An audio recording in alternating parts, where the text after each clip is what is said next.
The morning coffee mistake that raises blood sugar. Disclaimer: this video is for educational purposes only and is not medical advice.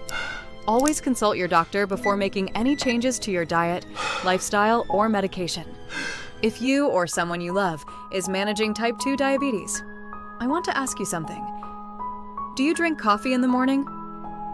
Black coffee, no sugar, no syrup, and you still wake up to a high blood sugar reading? You're doing everything right, and yet the numbers just won't cooperate. If that sounds familiar, today's video is for you.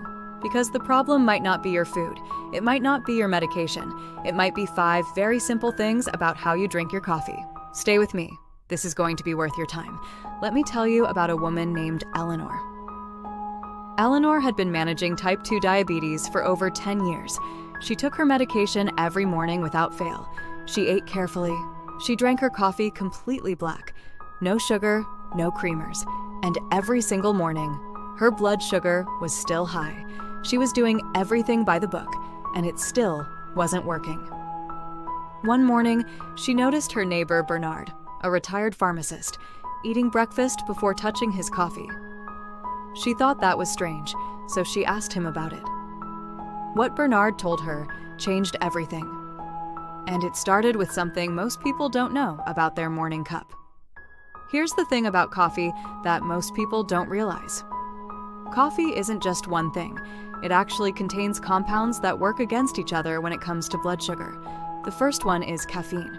You know caffeine, but here's what caffeine actually does. The moment it hits your bloodstream in the morning, it sends a signal to your body, a stress signal, and your body responds by releasing stored glucose from your liver directly into your blood before you've eaten a single bite of food. Now add the natural morning cortisol rise that everyone experiences when they wake up. And for someone with type 2 diabetes whose insulin response is already impaired, that combination can create a blood sugar rise before breakfast even happens. Then you eat, and your meal glucose stacks on top of that. That might explain the high readings you can't explain. Now, here's the good news. Coffee also contains something called chlorogenic acid, a compound that actually slows how quickly sugar from food enters your bloodstream. It's working in your favor. The question is, which one wins? And that depends on 5 decisions you make before your first sip. Decision 5, your brewing method. Decision number 5, and this one is more about your heart than your blood sugar directly. Your brewing method matters. Coffee contains natural oily compounds. When you use a paper filter, like in a regular drip machine, those oils get caught in the paper and don't end up in your cup. Simple switch. Try a drip machine or pour over with a paper filter.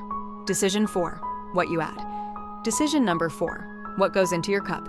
You might drink it black, great, but if you occasionally add a flavored creamer, vanilla, hazelnut, those kinds, here's something worth knowing. Flavored creamers often contain several grams of sugar per tablespoon.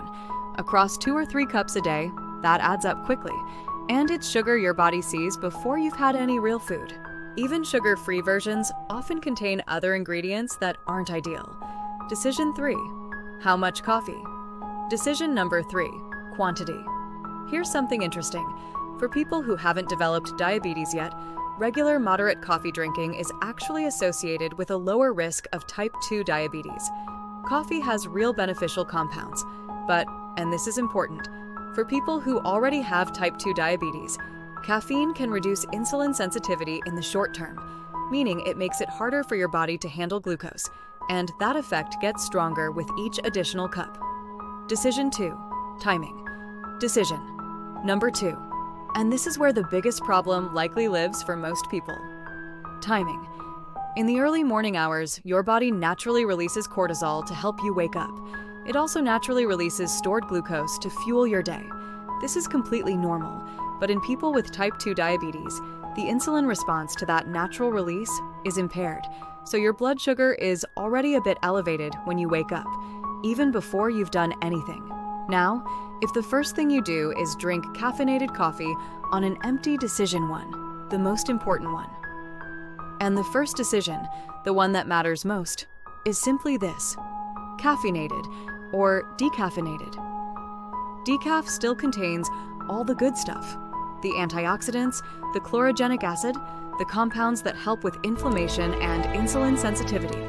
What it doesn't contain in meaningful amounts is caffeine, which means it doesn't trigger